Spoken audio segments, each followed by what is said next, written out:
All right, we are back. Working Dog Radio, broadcasting the bite. I am Ted Summers from a very hot Tulsa, Oklahoma. And with me, as always, from Canton, Ohio, is Eric, also in a very hot location. You all right over there, man? Yeah, I mean, it's summer, which I love summer. I'm not complaining. I fucking hate winter, but I like summer. But and you're just getting prepped for your trip, though, right? That's right. Why. Trip to Africa coming up. Well, New Mexico first. I don't know how hot that's going to be, and then Africa. It's going to be hot. I promise. It's hot. Although when I go to Africa in July, it's winter, so it's supposedly cold in the morning and then decent in the afternoon. But the fun house doesn't have air conditioning. It's such a great place in the winter. Summer, so I have fans everywhere. Well, I had fans running and I just turned them off. So before we start recording, so it's starting to. So I cut them a little early because I'm like, listen, we are not being very productive anymore. We're just gonna burn everybody up. Yeah, we risk the dogs getting burn them up. We started early, so we got dope in at the impound lot. We got before the pavement heated up, tracking some OB stuff. We're changing the state certification, so just showing them a couple changes with the OB side of the state cert. It's actually better. It's easier. Anyways, that's where I'm at. Cool. So depending on when this publishes, one of the episodes that we did recently is, because we have another recording coming up this week also, and depending on how we publish these, we did an episode with our buddy Neil By from England, and it was a fairly long episode, but I don't feel like we got to talk a lot about some of the differences and some of the other stuff. So we just cut like the 30,000th view. So we asked Neil to come back on and kind of go a little part two. So Neil, part two. You say nearly 1,000 reviews. No, 30,000 view. Right. 30,000 foot view. Okay. I don't know what that is in meters. That's got to be like 8,300 meters, I think. So you're back with the 8 again. Yeah. So for the 8,300 meter foot view, whatever, or 8,300 meter. Yeah. So you keep talking. I'm gonna Google that shit. Yeah, good. It's so 30,000 feet has got to be like 8,100 meters, I think. Look. Check me, see if I'm right. So, Neil, we're back with Neil from London. And so, yeah, Neil, what have you been up to this week since we talked to you last time? Working. I've been home about half an hour. Then I had a few technical difficulties, as we discussed. So I was 12 till sort of 8:45 today. Dealt with a couple of XL bullies. Did a track for a suspect after a decamp from a stolen car. And then come home, talk to you guys. Like, hell yeah. 9,144 meters. Yeah, that wasn't even close. 1,000 meters off. That's all. Yeah, whatever. That's fucking not even close. We back on pounds and stone next. Yeah, I don't even know. Stone. So one of the things that I wanted to talk about this time specifically, before we started recording, we kind of talked about it a little bit, but kind of universally with dual purpose dogs, one of the things that we find handlers always have a problem with when they do seminars and active seminars is dogs outing. And in the last episode, you mentioned that you guys aren't allowed to use pinch or e-collar. So I want to talk a little bit about the process of how you guys go about doing that. And then I'm sure Eric will have some comments to go in there about the tone and vibration avoidance from our end and everything else. But let's start like from the beginning. This episode is brought to you by Kinetic Dog Food, kineticdogfood.com. Ted and I love it, man. It's such a really, really good high performance dog food, but also their 24K formula. We use it for training. It is amazing. A nice big piece. No chicken in that particular formula. So if you get a new dog in from Europe, you don't know if he's allergic or not, don't worry about it. Check it out. kineticdogfood.com. Our friends out in North Carolina at Highland Canine Training run great green and finished dog programs, as well as an online and in-person police supervisor course. Hit them up at highlandcaninetraining.com. That's letter K number 9, highlandcanine.com. 30% off with the discount code WDR30. This episode also brought to you by Horizon Structures, horizonstructures.com. They will custom build you a kennel, drop it off, hook it up to your water and electric, and have that thing running with dogs in it the same day. They can custom build one. They got some already pre-built. Check them out on their website, horizonstructures.com. Anything you need from mild to wild, they're there.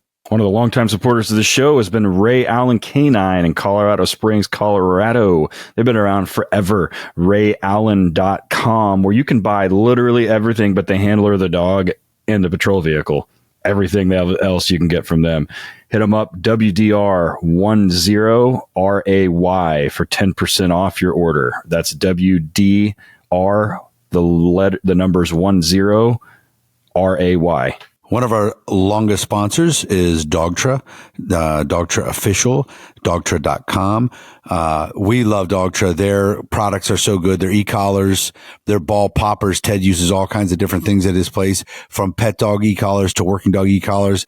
He loves the hands-free 1900S. They've come out with some new models lately and an amazing new bark collar called the Smart Bark Collar. Check them out.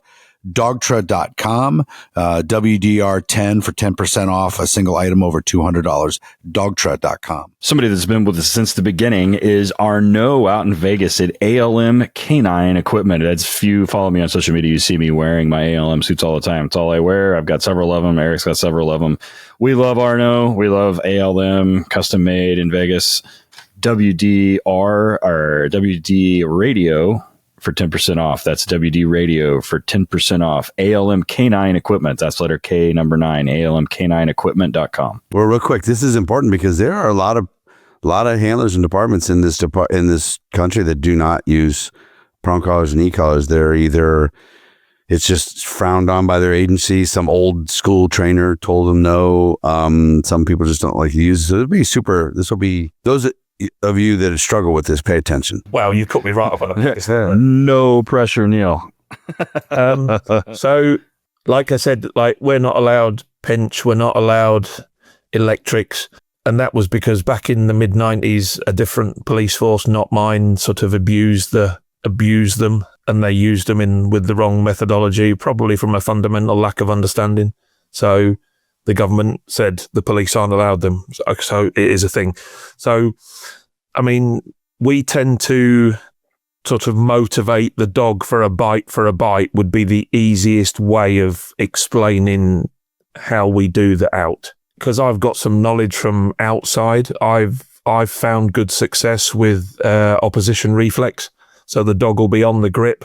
And if you have a reasonably skilled helper or decoy, you can put a little bit of pressure. So the dog's here, you can put a little bit of pressure under here and pull the dog into the bite, and then the dog should go, don't fancy that. Doesn't always work. So you can do, I've used the opposition reflex with reasonable success with some fairly sharp dogs. The normal way that we do it in London is you offer the dog a bite for a bite. So the dog will chase a decoy, and then the bog standard lesson 101 is the dog will be on the grip on an IPO sleeve, shall we say, a big overt box sleeve, and then somebody else will come in, a third party will come in, and it's almost like a defense biting exercise. So the dog bites someone and then someone else becomes the problem. So the dog learns I can come off for another bite. Then you would add distance between the original helper with the bite, and then the dog is sort of rewarded for coming away from the original decoy for a bite. And then I suppose the problem that we would have is phasing the target reward.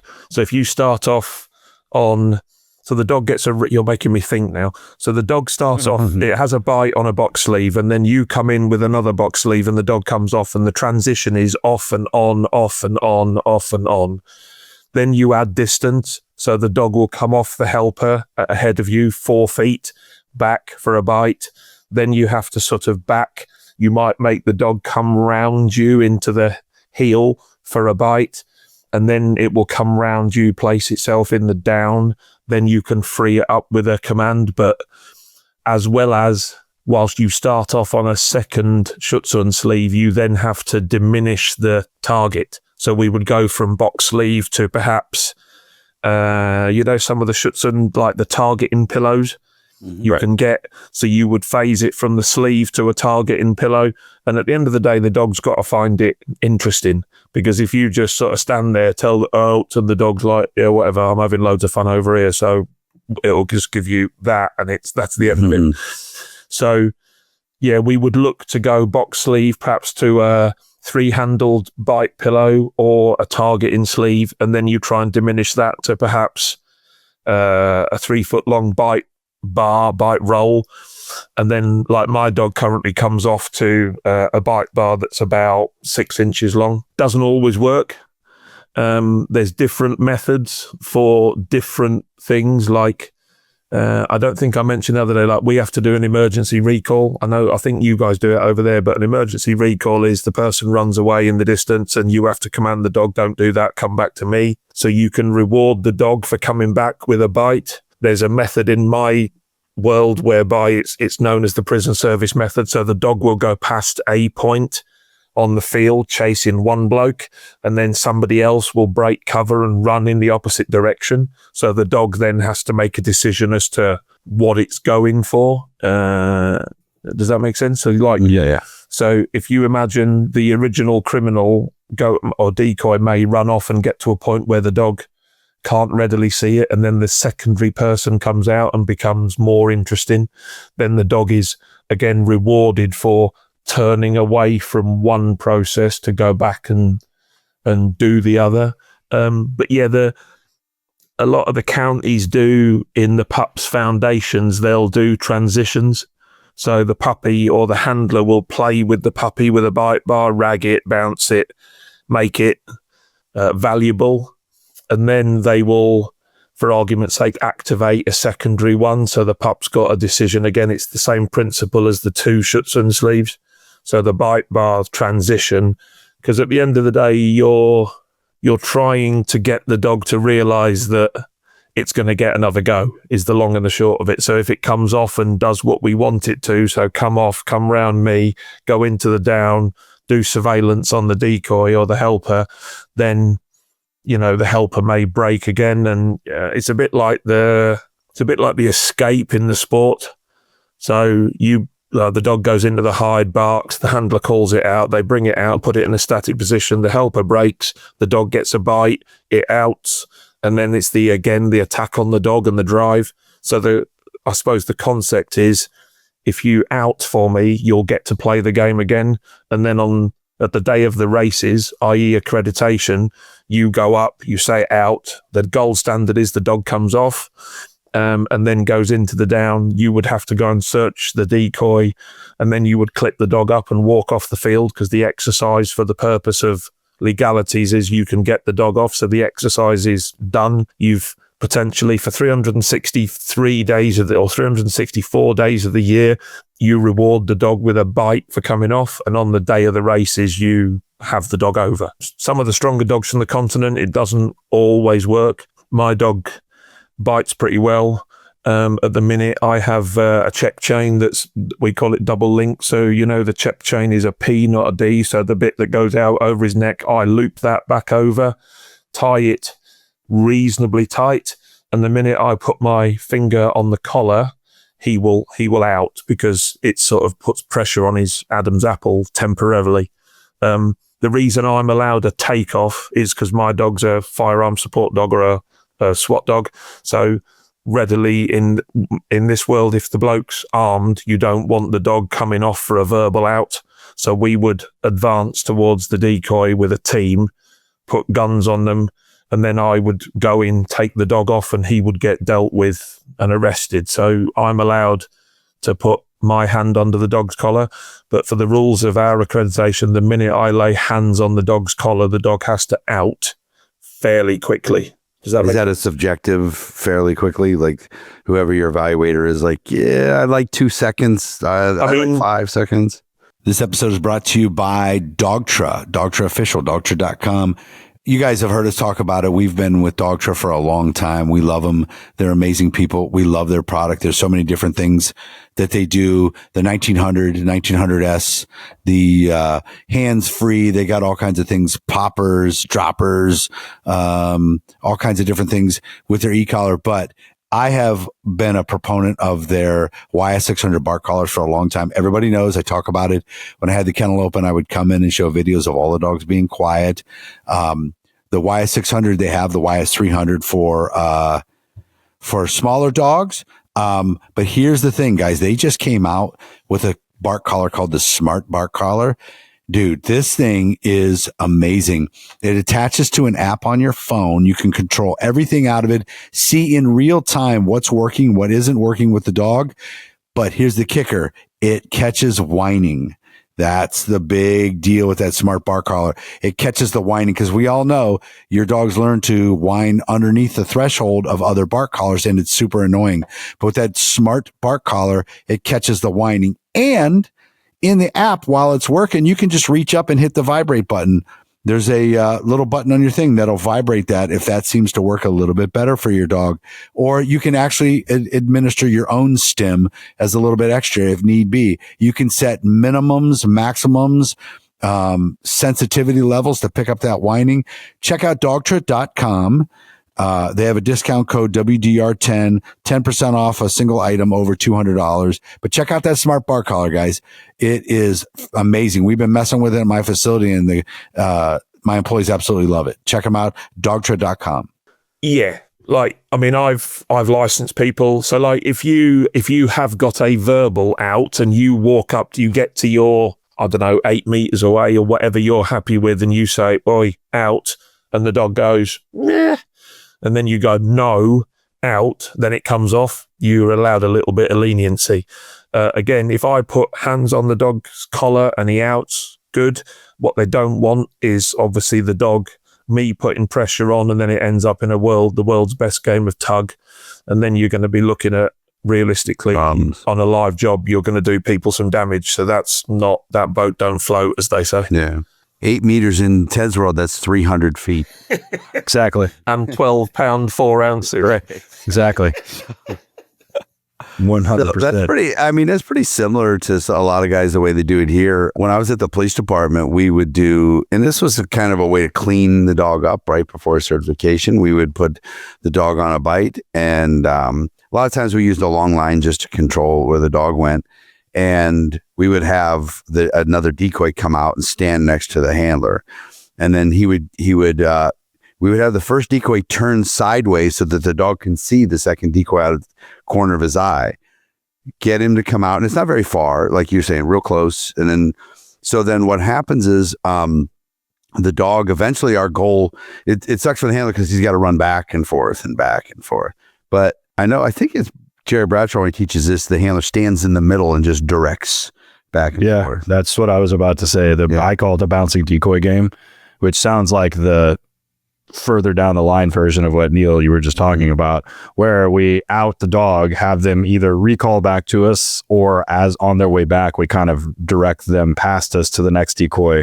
So, and then at that point also, that's when we teach like call offs, or like whichever you said, like your recall, the emergency recalls. And I do it on slick floors because the go fasters. Yeah. They never get the speed.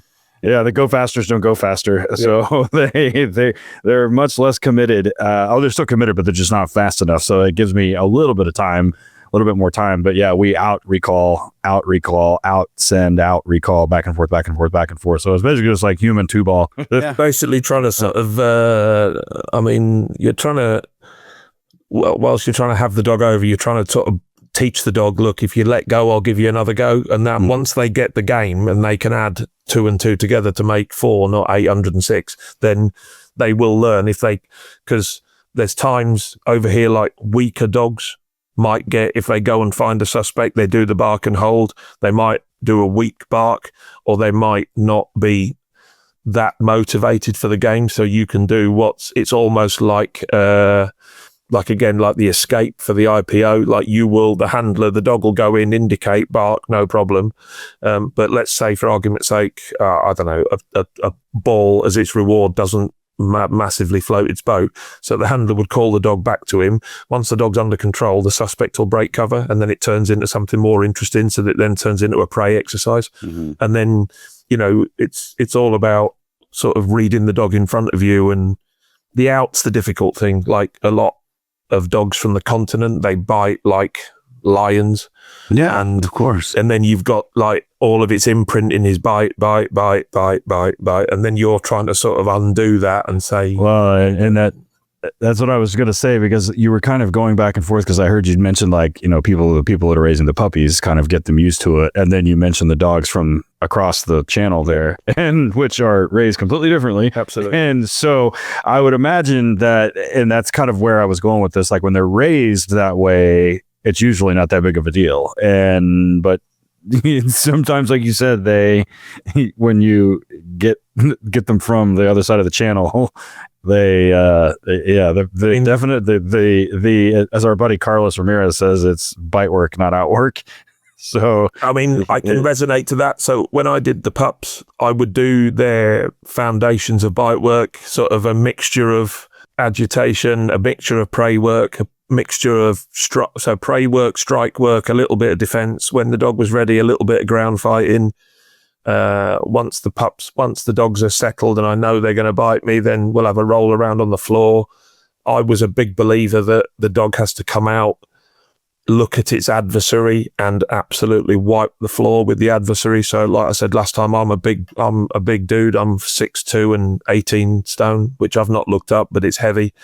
And I would allow the dog to hit me, and it always won the altercation, because in the real world, the dog's got to come out. If there is an aggressive party, the dog's got to look and go, I've done this before.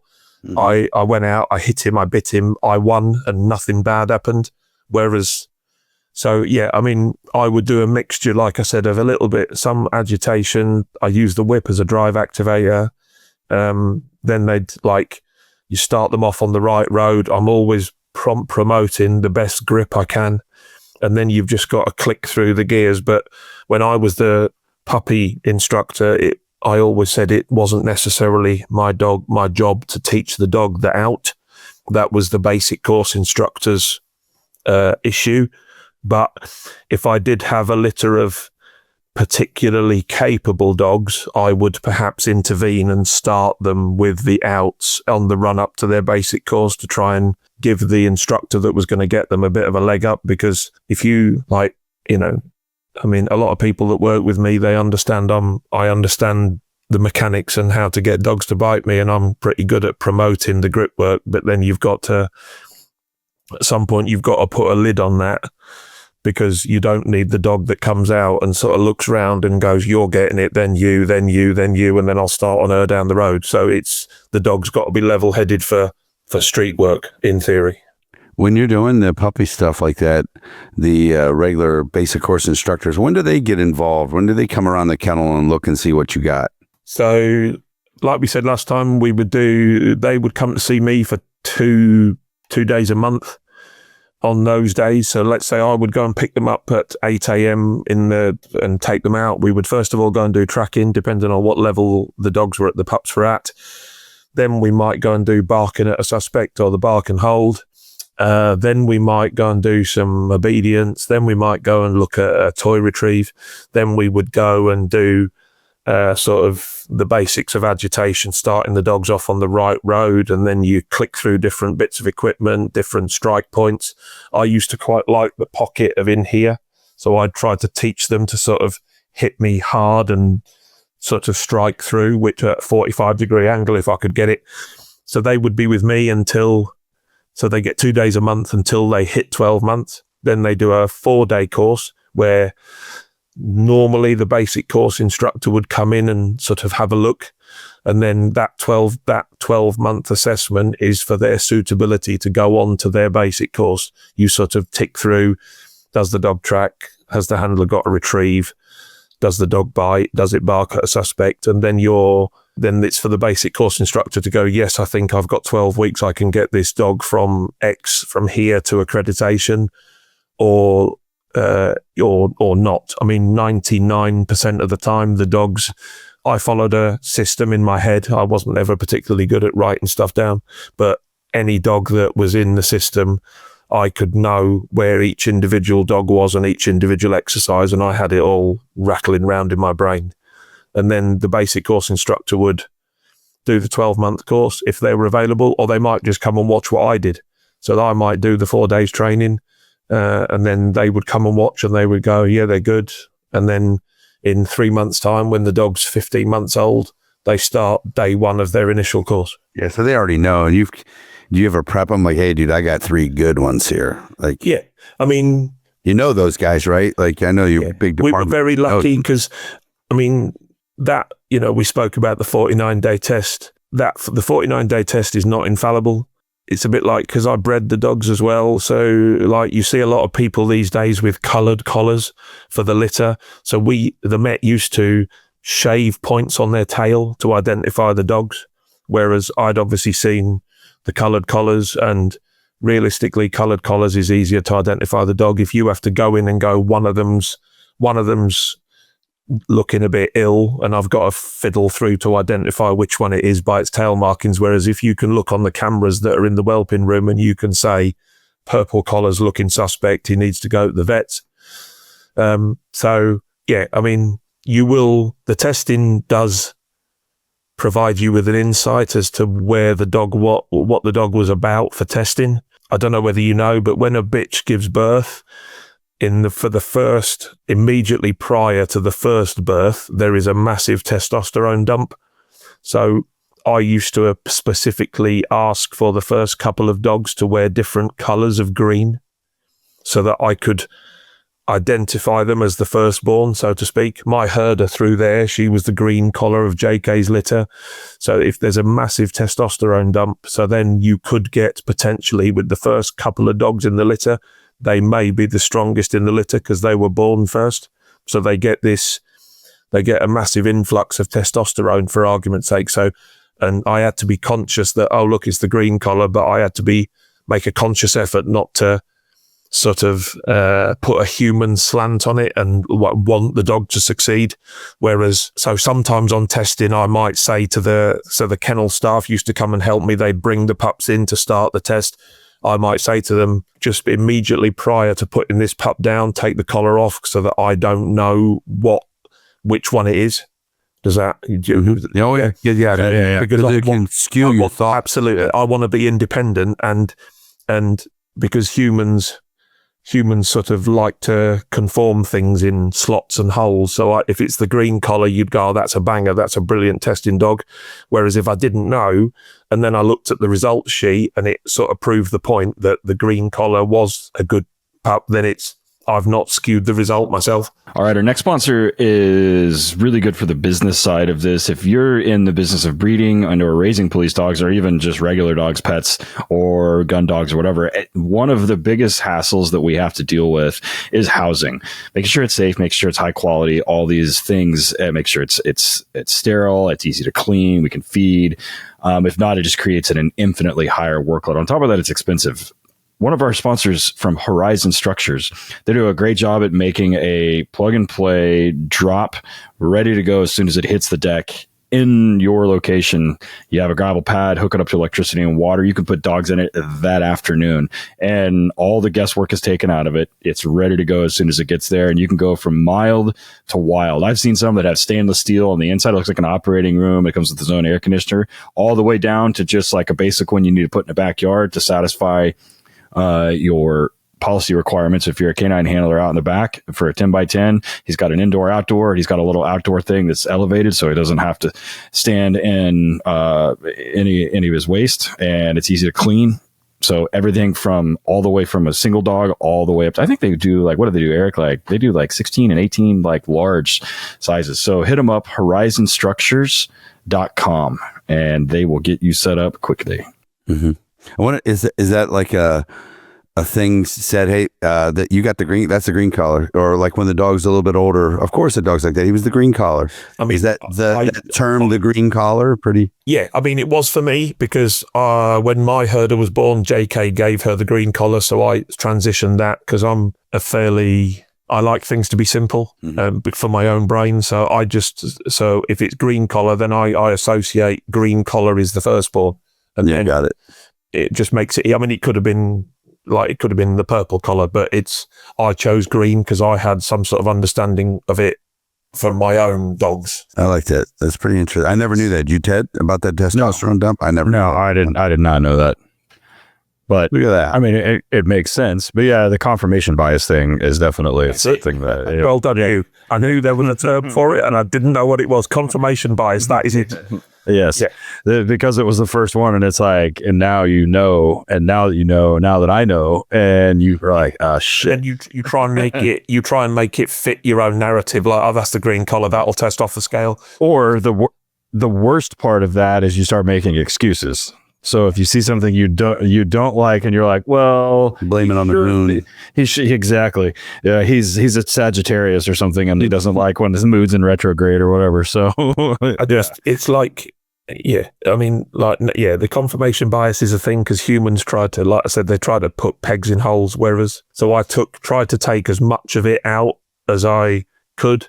Sometimes I'd even sometimes get other people to test the litter because I don't want to be, I'm pretty sure the first crossbreed litter, I let someone else test them because I had a vested interest in it.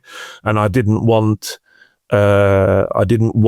people thinking, oh, well, he's just passed them because it's a project and it's a scoping exercise. So I actually brought another one of the instructors in and said, away you go, sort of go and test them, come back and tell me which one's good, which one's not.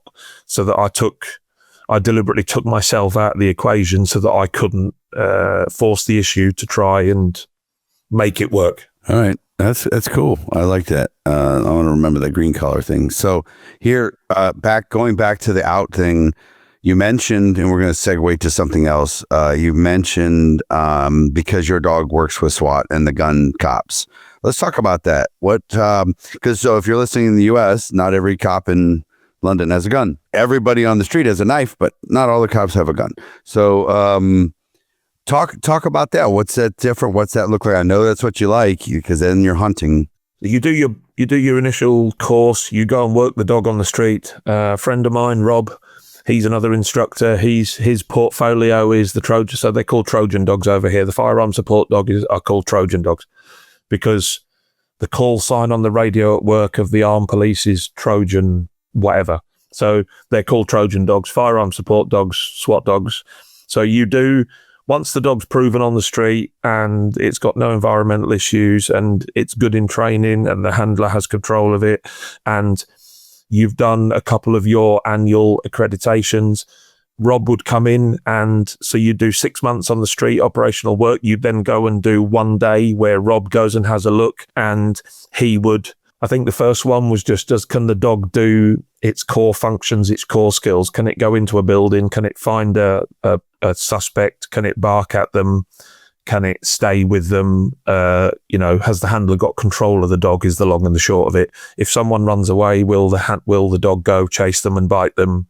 All the normal core functions. Then 6 months later, you might go back and he will set exercises around, you would have a team stacked up, a simulated team stacked up on a door. So you'll be at the back of the stick. They will simulate crashing the door in. They'll shout a load of challenges, armed police, come out, wherever you are. And then you will sort of come from the back of the stick towards the front. You don't obviously stick your head out in the funnel of death because you'll get the good news in the face. So you feed the dog in around the guy who's number one on the stick, or sometimes you put it straight through the bloke's legs.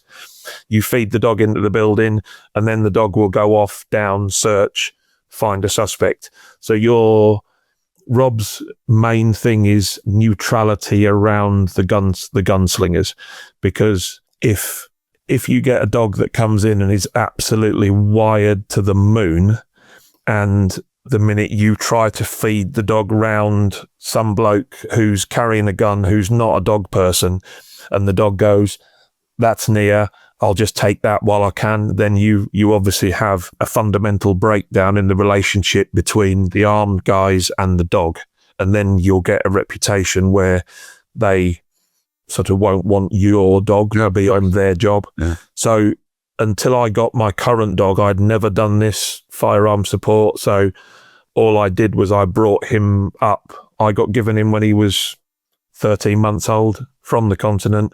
And all I did was I brought him up to do that. So he may go in, he'll find a suspect, he'll bark at them, he'll get his toy. And the first thing I will do is introduce him to the 4 or 5 other guys on my team that are watching. And I force him to go and say hello and be sociable. So I'm trying to teach him inside's one thing, outside's sociable. So once you do I think 3 assessment days, standalone assessment days, then Rob would get us on a full week where he exposes you to anything and everything that he chooses to around it, and it is all mainly about the neutrality of the team. And they can shout, they can holler, they can shout challenges. You do a thing called breakouts where you'll be approaching a door, a suspect will come out, they'll challenge him with a load of challenges, stop there, don't move, yada, yada, yada.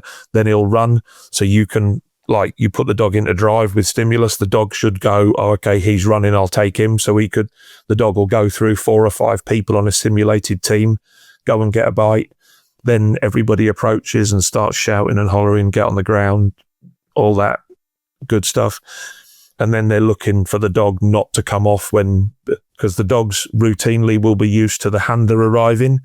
And then there may be the shout of decoy standstill, such and such out.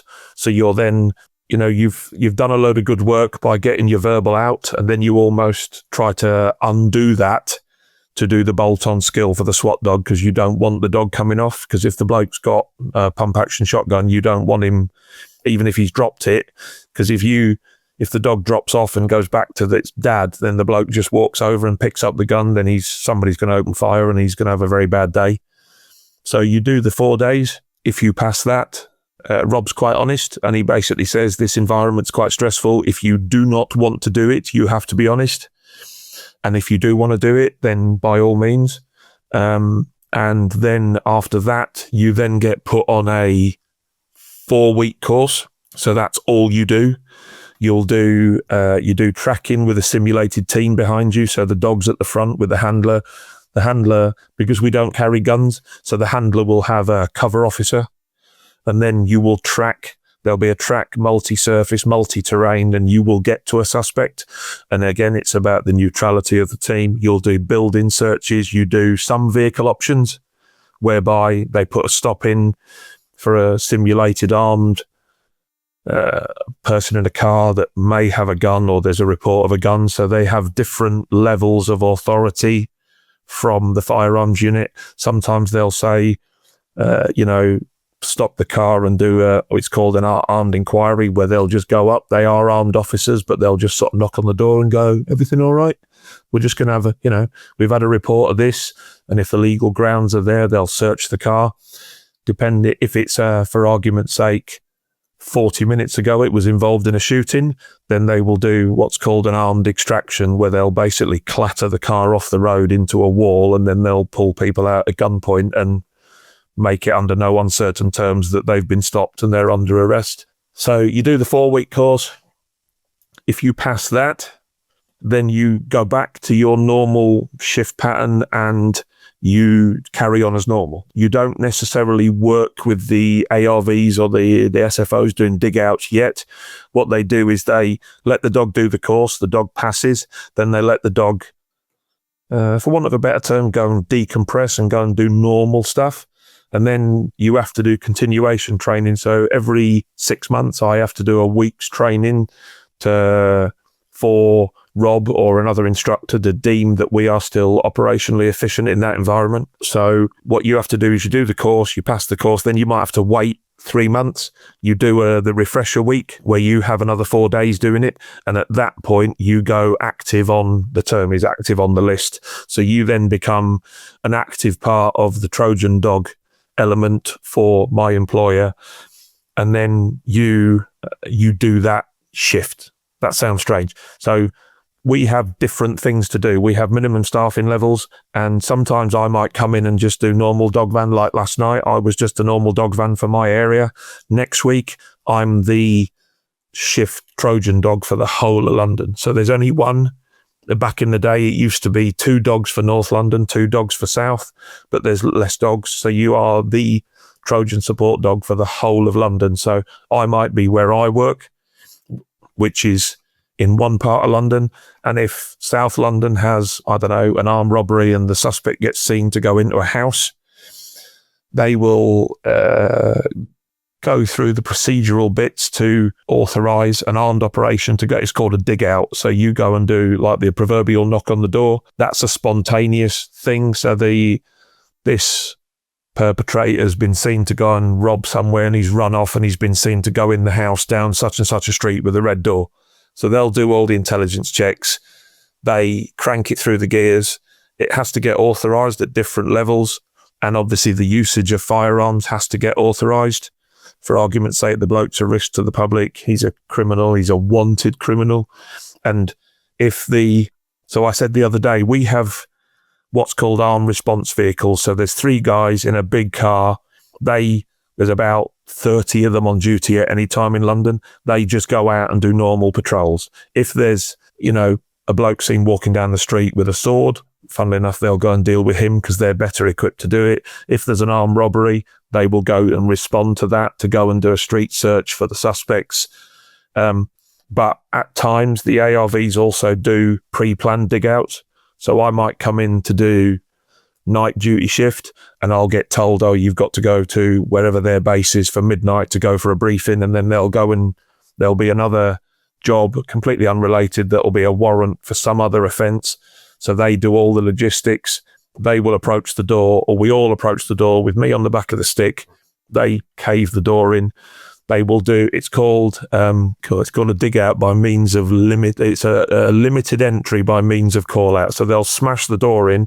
They then call the occupants out. We don't necessarily go into search straight away. So they will call the people out.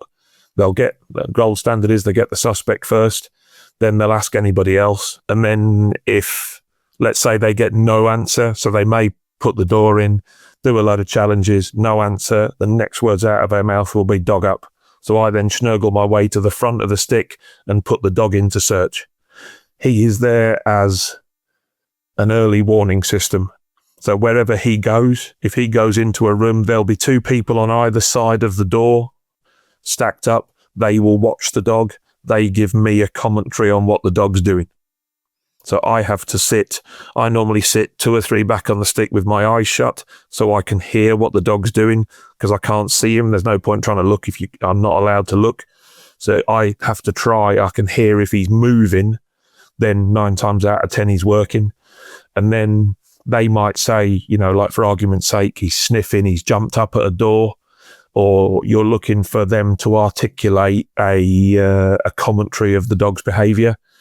And then if, for argument's sake, the dog starts barking, so for the bark and hold, we get taught until you've heard 7 or 8 barks, you don't open your mouth, because you're waiting for the dog's bark to settle, because it might just be a sort of chance my arm bark. Some dogs get trapped in rooms, so they'll push into a door and then they shut the door behind them, which is thoroughly helpful. And then they'll be like, I need to get out of here, so they'll bark.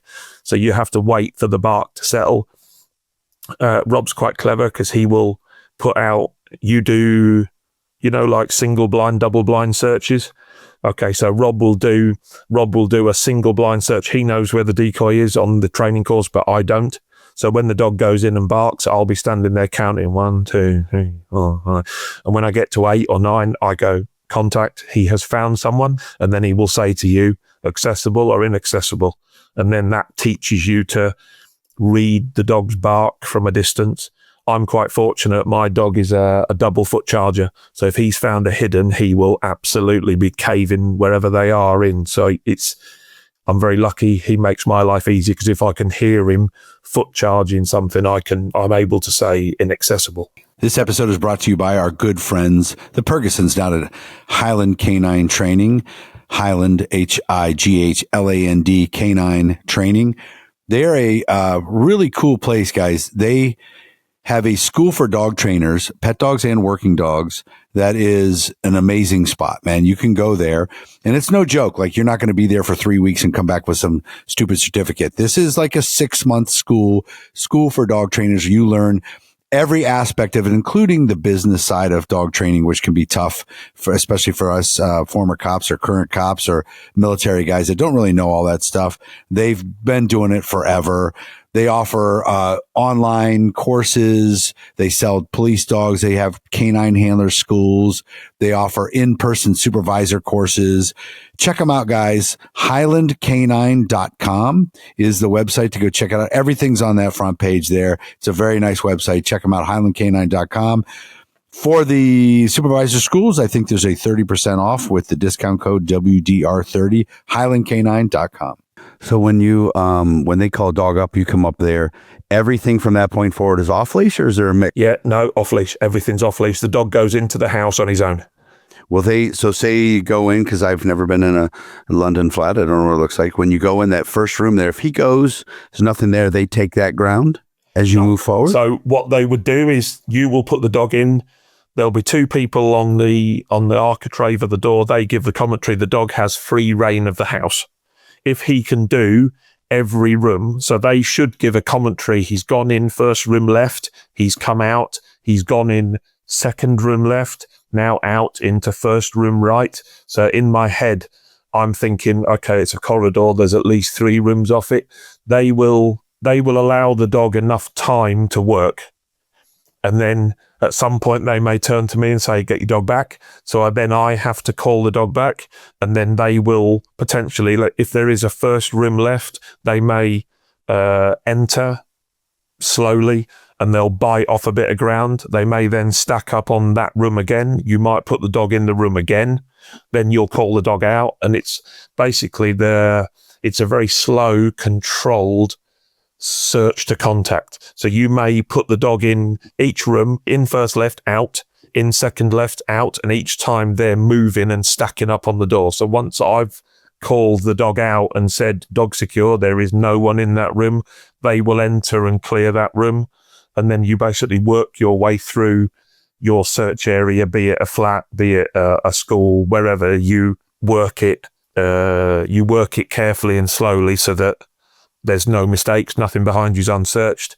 And like I said, the dog's there as an early warning system. So if the dog goes in and barks and they're looking for one person and there's one person housed in the address, then you can say, okay, your suspect is where the dog is barking. So they may then start to move through the building slightly quicker. And then you'll get to a point where they may stack up on the door. They may challenge. They may say to me, when we're stacked up on the door, they may say, call the dog back. So then I will call the dog back, and then they'll give him another chance to come out. And if he doesn't, then they may say, send the dog back in to confirm it. And then at some point, the guy who's in charge of the search will go, look, we're going to have to go in and deal with this bloke, because they carry long rifles. They've got handguns. They've got tasers. They've got all the usual shizzle. So yeah, the thing for me is that I don't control the search. So they control the search for me. So they may say to me, you're going, put the dog in first room left. And once they've cleared it, I might follow them up the building or follow them in the search, but I would go into an area that's safe. And it's better for the dog if my dog particularly, whilst he's quite quiet, if he can hear them moving about, he starts to think, oh, the game's afoot. So he'll start to whine and a little bit of drive leakage. So if I'm in that first room on the left and I just walk in circles, keep him moving, then he's not thinking about the task in hand. So they have a pretty good understanding of dog search, people clear type mentality. Like, it's not clear till a human being says. Absolutely. So, I mean, dogs aren't infallible. We all know that if the dog happens to go past the inaccessible hide and the dog's breathing out, then he ain't going to bark, because he hasn't afforded his nose the chance to get the scent for his brain to go, oh, I've got to do something about that. So you've got to afford the dog the opportunity to stay in a room long enough to do his job. I quite like if they do the commentary, I quite like to hear the dog's been in all 4 corners of the room, because that I can then paint a picture in my head. So he's been in the back left corner, he's been in the back right corner, he's been in the front right corner, he's come across back towards the team.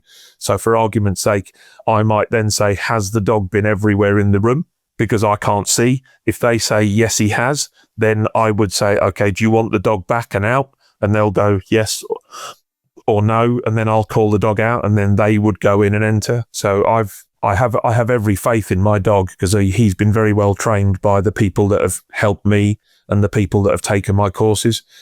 But you've still got to afford the dog the opportunity to do his job, because you know what Malinois are like. If the roulette ball's in the wrong slot, then they can make you look silly when they choose to. Do you know, has there been any conversation about maybe adding cameras? So the project that I did for the CTSFOs, they've got dogs with cameras. That particular system is probably financially prohibitive for routine police dogs. I think the camera system's about £30,000. Holy shit. It's a fantastic bit of kit. Mm-hmm. I've seen it. You can have handlers with the little admin pouch here, and they fold it down and it's got a screen and you can see live footage. It's a fantastic bit of kit. But for me, I mean, I would never get it to be personal issue. If the SFOs turn up with their dogs, then they have got the system. And if they've got some big hostage rescue thing going or whatever job they're on, they may deploy the dog with the camera system. Have you found, because you might be working with different armed police guys, that some of them have gotten pretty good at reading the dog? Yeah, absolutely. It's about, if you were on a shooting range, it's about barrel time, isn't it? The same as an instructor. You want, I've been quite fortunate. I've seen probably 400 or 500 dogs in my time. I'm quite lucky. But the more they have exposure and the more that they get the commentary right, I'm a big believer that credit where credit's due. So rather than just go, yeah, thanks very much, fellas, good effort, and get in your car and disappear, you can hang around, you have a chat with them, and you can say, look, I appreciate you using the dog. Sometimes they don't want to because they've had a bad experience with other dogs. But if you say to them, look, it's a bit like you were saying the other day about the radio thing. Don't just rule it out on the radio. If you go and say, thanks for using me, thanks for the commentary. I particularly like the fact that you told me you've been in all four corners and yada, yada, yada. Then they will latch onto that and it will then bleed into their next search. And then, and it is about like, my dog's name's Havoc. So he is, when they hear it, they're like, oh, that's a cool name. And then they remember it. Mm-hmm. And, and he is quite proficient at shutting himself in stupid places. So they tend to remember the dogs that they have a sort of an impression with. And again, when like the last dig out we did, the first thing he went in, he searched, he came out, dog secure, they did their bit, they called it all clear, whatever, reorg, and then they're out chin wagging. And I say to the team, look, and I'm like, yeah, speak to him because he's got to learn, or I want him to realize that these guys are out of play because the people stacked on the door are they're out of bounds. And the problem's the wrong word. The issue for the dog is potentially inside the building, and I want him to just go, oh, these are my mates with me, so they're good, and we'll go and do our job. All right, this episode is brought to you in part by Kinetic Dog Food, kineticdogfood.com. We've been using Kinetic for quite a while at the kennel here at Torchlight. We feed the 26 and the 28K formula in feeding for the dogs while we're there, but I also use the 24K for all of my imprinting for obedience and imprinting for tracking. If you follow me, you've seen me do the tracking stuff where I do the Dick Stahl method, who we've also had on the show. But it's great because it's large and it doesn't get greasy and gross in the pouch. I've seen a lot of dudes with drop pouches that look like they're carrying dirty socks around, and it's disgusting. This doesn't do that. It's not greasy. Also, it's not a chicken-based formula, so if you get dogs in from Europe, you're not sure if the stomach is going to handle it. And it's a fairly low calorie version too, so you can do 1,000,000 reps and not have to worry about dog getting fat. kineticdogfood.com. Also, we've had the guys on the show before and they talk about it, but they do a lot to make sure that the protein bases are nice and pure, and that the stuff that they're adding to it actually adds additive to it, and they're not filling it with pocket lint and sawdust like a lot of other foods. So hit them up, kineticdogfood.com. Get set up. All right, so we got one more topic we want to talk about, and this is Ted's going to take over this one. It's something that you mentioned on the fly the other day, and it's not really a thing here in this country. So Ted was like, I want to ask him about that. So you have, like, I read this somewhere, and I was trying to find the article. I can't find it now, but you guys have dogs that find DNA, or they call them you find semen dogs. So we are prohibited from doing that here. We actually have, I think it's Illinois. We have 3 states that actually prohibit tracking evidence and DNA evidence from being admitted in court. So talk about, I mean, I understand like the training side of it, like, cause it's just another odor. Target odor. Yeah. I mean, I get that. The only thing, we had Brad Gillespie on, he said it perfectly. He was like, the only thing we're doing is making, we're making specific odors valuable. I'm paraphrasing quite a bit. So, but from the like handling and like the prosecution side, like what does that look like? Because I mean, when I read that, I was like, what the hell? Like, and I fundamentally in my mind, like I understand like the training side and I understand that that 100% can be done. We had on, Eric, what was the FBI handler's name that handled that dog that found a Civil War grave on accident? That was on accident. I'll remember her name in a second. Yeah, it's a lady.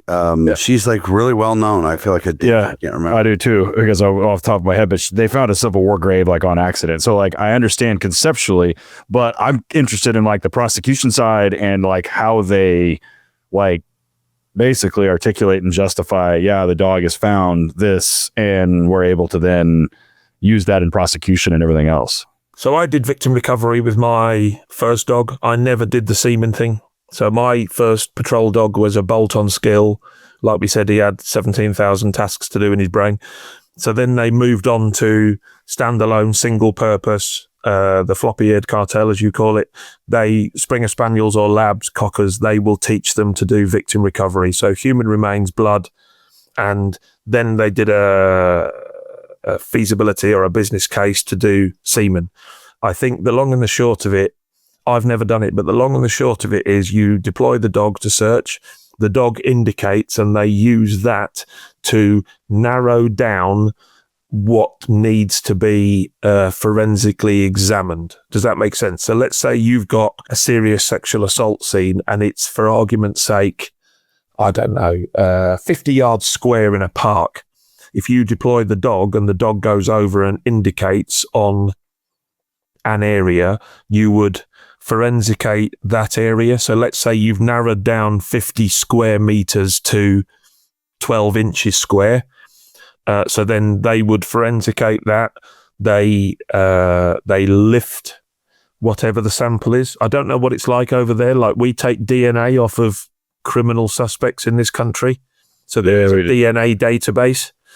So if, let's say you go and forensically you lift semen, I mean, like there's a there's a lady on my relief called Helen. She's a top tier dog handler. I can't tell you how good a dog handler that woman is. I was working with her one day, goes to a serious sexual assault scene, a rape scene, and no word of a lie, she put the dog out to search, and within, I'm probably going to say less than 10 seconds, the dog indicates a discarded tissue in the root ball of a tree. So the suspect had committed the offence, and for want of a better phrase, he'd tidied himself up and discarded the article. Ergo, the dog's indicated on that gets seized, it gets forensically examined, and if he is known on the DNA database, then it will come back as a positive match. If he's not known, then it will stay in the system. And we've had, I think you have it quite a bit in America, where there'll be some 75-year-old old boy who gets arrested for shoplifting. They take his DNA, and then he turns out to be some serial killer. 1975. Yeah. So that sample stays in the system, and then it just sits there. And if he ever gets arrested and he gets his mouth swab done, they obviously analyze it, and then he could get arrested for it in time. I think they've recently changed the rules where now the samples, you can legally obtain the samples. So you would perhaps go to a sperm donor bank and you can ask to buy the samples as a training aid. Yeah, we're going to ask where you get the training. Yeah. I don't know. I must admit, I don't know 100%, but I think they can pay for the samples, and then it's put out as a training aid, and then basically the area that it's left is destroyed after the dogs have run over it, so that you don't leave DNA all over the shop. Probably one of my favorite companies to deal with in this industry is Ray Allen Canine. What I really love about Ray Allen Canine is I need one website. I don't got to bounce around to a bunch of different places. I go to rayallen.com and everything I need. Because remember, guys, I have a pet dog training business, same with Ted, and we do police dogs. I'm a pet dog owner. Anything I need dog related. It's not just working dogs stuff. It's dog stuff. Anything I need, Ray Allen has. Rayallen.com has everything you need, from leashes, harnesses, bowls, anything you could possibly do. And here's the cool thing. They're always innovating some really cool stuff. If you follow them on their social media, you'll see Matt on there demoing a bunch of cool stuff they have. They're out in Colorado, got an amazing facility out there. One stop shop, nowhere else to go and look. Rayallen.com.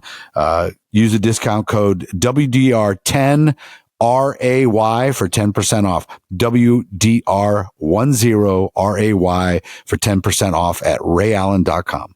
The article that I was reading made it sound like that they use the dogs as part of the prosecution stuff, but it sounds like they're just using it kind of as like a to narrow down like where they suspect that. So the bottom line being, if you've got 50 square meters and you have to swab every single inch, you don't inch, millimeter, you don't, if you have to swab every element of that will take forever, and it's cost. Yeah, well, I'm sure the handlers have had to go to court and talk about their problems. So you go again. I said the other day, there is a stated case in this country. I think it's R versus. So R is Regina or Rex, the name of the monarch. So I think it's R versus Coleman from the mid 70s, where there's a stated case that says a dog handler can. Like I said last time, the dog, I'm the expert in the breeding, the behavior of my dog. So there is a stated case in particular, I think it is for tracking evidence, whereby I interpret the dog's behavior and it can be used in court in this country. So at the end of the day, with the VRD and the semen thing, at the end of the day, the handler would articulate their evidence that I deployed the dog to search. The dog searched freely and then stopped and froze in a passive indication over X. And I identified that to the lead detective. They analysed it. And then it's down to the forensic crime scene CSI people. They would lift it and they take it away. They analyse it and they go, yes, it's human semen.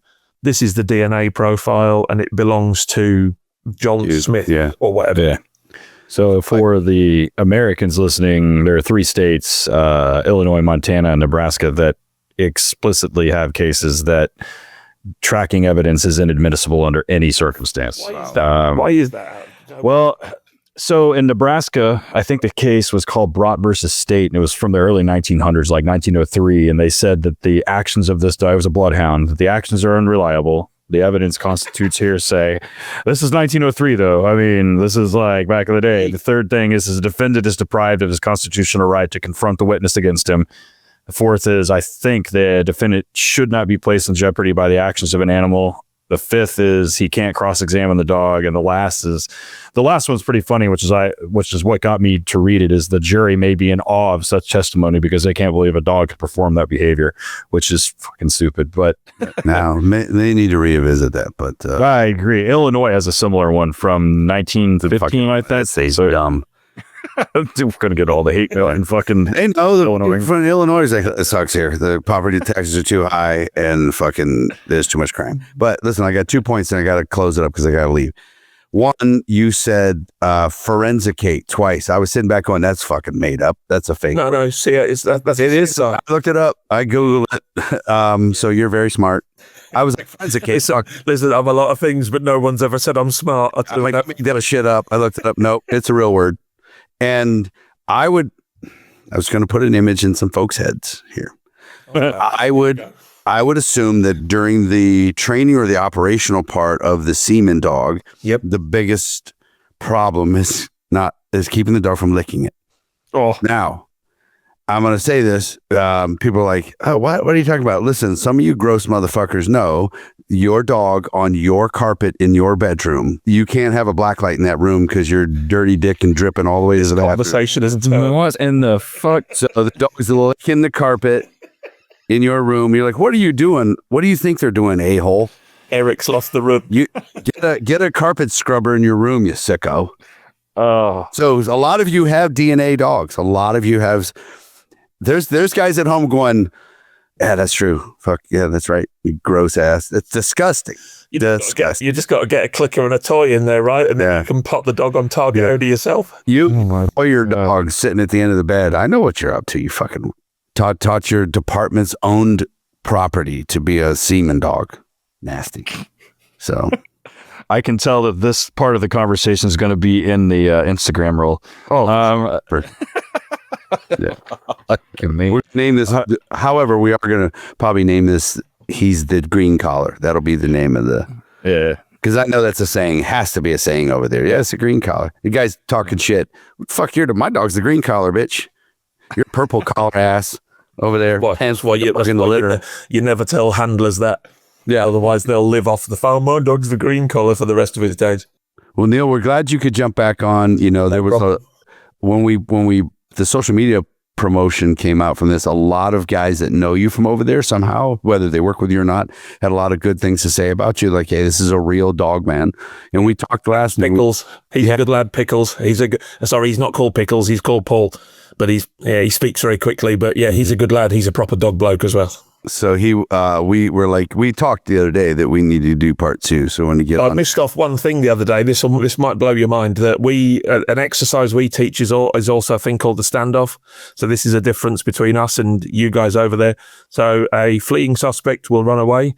They will then turn and surrender while the dog is mid-chase, and then the dog is not allowed to touch them. It has to do a bark and hold out in the open. So it's the one exercise in our world where you send the dog with the command to bite, and it's the one thing where the dog is legitimately allowed to sort of disobey you, because, so they run, they turn, they stand still, and the dog will run up, bark close or some circle, and it's a safety exercise. Somebody that's been with us since the beginning is Arnaud at ALM, based out in Vegas. Arnaud makes fantastic bite suits. I've been a senior level PSA decoy for a long time. All of my trial suits are ALMs. I love them. I've sent my one jacket back multiple times to have new sleeves put on it because it fits so well. Arnaud works with you through the process, helps you get a design set up. In fact, when I went out to see him in Vegas, he had my original design still in my original pattern still in the workshop there, and he was able to make me another jacket just out of the one that I have that's like 10 years old. He made me another one. Super high quality materials, super high quality stitching. Great service after the fact if you have to have repair work done. Hit him up, ALM K9 Equipment. That's the letter K number 9.com. ALM K9 Equipment. Use this discount code WD Radio for 10% off. Another person that has been with us since the beginning is the person that wrote the music for the intro and the outro on this. His name's Brother Deaux. He's no longer with us. He's a super talented musician. And I actually met him at a live show here in Tulsa. Super nice guy. He was super supportive of what we do here and what police dogs do in general. And he was gracious enough to allow us to use the music for that. But shout out to Brother Deaux. Rest in peace, buddy. Wherever you're at, you can look at him on iTunes and on Spotify. Just Brother Deaux, spelled DEGE, and it's brotherdeag.net.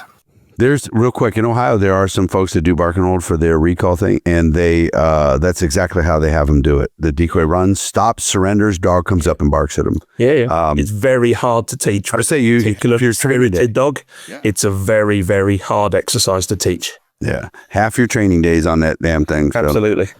All right, give us your Instagram, your business one, your dog one. My one is Von Raider, VONRAIDER.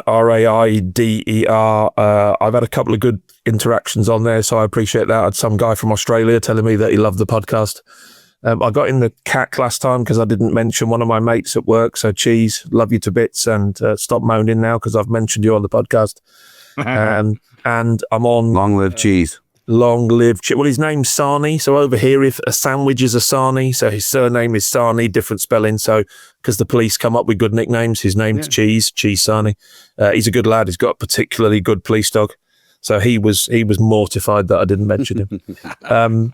Of course. And so Von Raider on Instagram. And if people want to talk dogs, then by all means, give me a shout. All right, Ted. When's your thing stop? Your class, when is it over? You got a few more weeks? I got 2 more weeks, yeah. All right, 2 more weeks. cool. And then we're into green dog season and the heat. So you guys know where we're at. Everything. Remember, guys, I've had people ask lately, workingdogradio.com, the t-shirt designs, all the new and old school t-shirt, cups, leggings, all that shit's on there. we still have all the Trump ones up. So yeah, get them on there. Come on. all right, but Appreciate you having me on again, chaps. I was gobsmacked that you wanted me back on again, and Loved it. I'm here. So if people want to talk about my strange accent and dogs, then I'll come back whenever you want. All right, hey, tomorrow before your shift, stand a little closer to that mirror with a razor and clean that up a little bit. Oh, who put you in charge? yeah. All right, guys. All right, see you guys. Thank you. Bye bye. See you. Thanks.